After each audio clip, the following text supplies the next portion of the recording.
नमस्कार. आकाशवाणी औरंगाबाद केंद्राच्या सायंकालीन बातमीपत्रात मी वैभवी जोशी आपलं स्वागत करते. देशाच्या सशक्त उभारणीमध्ये लष्करी ताकदीचा महत्वाचा वाटा असतो आणि भारताच्या लष्करी इतिहासात अहमदनगरच्या arm corps centre and school एसीसीएसचं मोलाचं योगदान आहे, असे गौरवोद्गार राष्ट्रपती प्रणव मुखर्जी यांनी काढले आहेत. अहमदनगरमधल्या एसीसीएस विभागाला आज राष्ट्रपतींच्या हस्ते मानाचा ध्वज प्रदान करण्यात आला, त्यावेळी ते बोलत होते. या संस्थेची अभिमानास्पद कामगिरी यापुढेही अविरत सुरू राहील, असा विश्वासही त्यांनी व्यक्त केला. या कार्यक्रमाला लष्कर प्रमुख बिपिन रावत आणि अन्य लष्करी अधिकारी उपस्थित होते. गरिबांसाठी राबवण्यात येत असलेलं धोरण आणि योजनांमुळे देशातल्या जनतेचा मोदी सरकारवर विश्वास असल्याचं प्रतिपादन केंद्रीय मंत्री व्यंकय्या नायडू यांनी केलं आहे. ते आज भारतीय जनता पक्षाच्या राष्ट्रीय कार्यकारिणीला उपस्थित राहण्यासाठी भुवनेश्वरमध्ये पोहोचले असताना बोलत होते. तसंच भारतीय जनता पक्ष 2019 मध्ये ओडिसात होणाऱ्या विधानसभा निवडणुकीमध्ये सत्तेवर येईल, असा विश्वासही त्यांनी व्यक्त केला. यावेळी भाजपच्या मिशन 2019ला अंतिम स्वरूप देण्यात येणार आहे. राज्य सरकार अल्पभूधारक शेतकऱ्यांना मोफत बी बियाणे, खते आणि कीटकनाशके देण्याचा विचार करत आहे.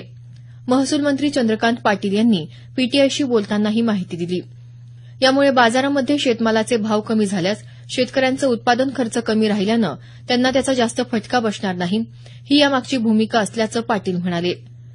येत्या 2 महिन्यात शेतमजुरांना देखील रोजगार हमी योजनेमध्ये समाविष्ट करण्यात येणार असल्याचं ते म्हणाले. लातूर विमानतळाचा विकास करून लातूर ते हैदराबाद, पुणे आणि मुंबई या शहरासाठी 2,500 रुपयात प्रवासाची सुविधा उपलब्ध करून देण्याची ग्वाही केंद्रीय परिवहन मंत्री नितीन गडकरी यांनी दिली आहे. लातूर इथं प्रचार सभेत ते आज बोलत होते. लातूर महानगरपालिकेच्या निवडणुकीत भारतीय जनता पक्षाला बहुमत दिल्यानंतर लातूरच्या पाण्याचा, कचऱ्याचा, वाहतुकीच्या समस्या सोडवण्याचं आश्वासनही त्यांनी यावेळी दिलं. शेतकऱ्यांचा 7/12 कोरा करून संपूर्ण कर्जमाफी मिळावी, या मागणीसाठी सर्व विरोधी पक्षांनी आयोजित केलेल्या संघर्ष यात्रेच्या दुसऱ्या टप्प्याला बुलडाणा जिल्ह्यातल्या सिंदखेड राजा इथून आज सुरुवात झाली. यावेळी राष्ट्रवादी काँग्रेसचे नेते अजित पवार, काँग्रेस प्रदेशाध्यक्ष अशोक चव्हाण, खासदार सुप्रिया सुळे यांच्यासह काँग्रेस आणि राष्ट्रवादी काँग्रेसचे आमदार उपस्थित होते. राज्यात तापमानात लक्षणीय वाढ झाली आहे. वर्धा इथं आज राज्यातलं सर्वात जास्त 45 अंश सेल्सिअस तापमान नोंदवलं गेलं. मराठवाड्यात आज सर्वात जास्त 43.5 अंश सेल्सिअस तापमान परभणी इथं नोंदवलं गेलं.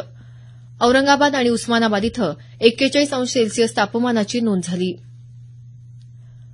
अखिल महाराष्ट्र कुंभार समाज विकास संस्था यांच्या नेतृत्वाखाली राज्यातल्या वीट भट्टी व्यावसायिकांनी मुंबई इथं 18 एप्रिलला एकदिवसीय धरणं आंदोलन करण्याचा निर्णय घेतला आहे.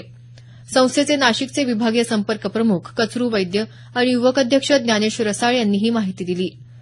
या आंदोलनात कुंभार समाजाच्या वीटभट्टी व्यावसायिकांकडून अकृषक आणि माती उत्खनन यावर 2010 पासून आकारलेल्या अनाठायी दंडाचे पैसे परत मिळावेत, महाराष्ट्र राज्यातल्या सर्व तालुक्यात समान वीटभट्टी धोरण राबवण्यात यावं आदी मागण्या मांडण्यात येणार आहेत.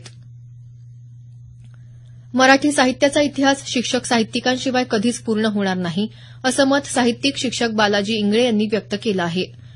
औरंगाबाद इथं दुसऱ्या राज्यस्तरीय शिक्षक साहित्य संमेलनाच्या अध्यक्षीय भाषणात ते आज बोलत होते. ज्या व्यवस्थेनं शेतकऱ्यांना इतकी वर्ष खितपत ठेवलं आहे, त्या व्यवस्थेविरुद्ध बंड करण्याची ताकद शिक्षकांच्या साहित्यात आहे का, असा परखड सवालही त्यांनी यावेळी केला. राज्यभरातले शिक्षक या संमेलनात सहभागी झाले असून उद्या ज्येष्ठ साहित्यिक रंगनाथ पठारे आणि माजी मंत्री राजेश टोपे यांच्या उपस्थितीत संमेलनाचा समारोप होणार आहे.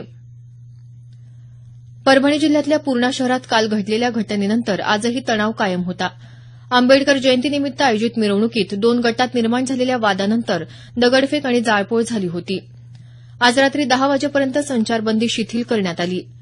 शहरातील सर्व भागात पोलीस बंदोबस्त तैनात करण्यात आला आहे.